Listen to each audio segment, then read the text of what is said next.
There was once a man who had 4 young sons. Wanting to teach them about the dangers of judging things too rapidly, he decided to send each of them on a journey, one after the other, to a distant pear tree. Each son went in a different season, the first in winter, the second in spring, and so on. At the end of the year he brought his children together and asked them what they'd seen.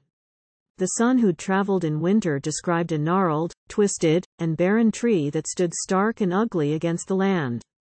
The son who went in spring disagreed. No, he said, the tree seemed full of hope and promise, with green buds along its branches. The third son, who'd traveled in summer, disagreed once more. The pear tree he'd seen was covered in beautiful blossom that looked and smelled divine. Finally, the last son, who'd made the journey in fall, disagreed again, describing a tree laden with sweet and delicious pears that tasted better than any he'd eaten before.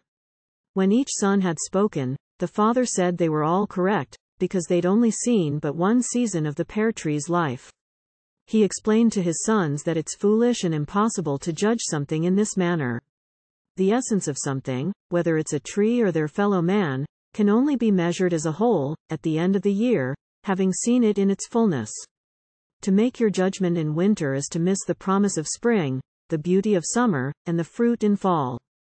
Moral of the story: refuse to judge yourself, life, or other people based upon a single mistake or challenging time. Refuse to let the pain of one season destroy the joy of those to come.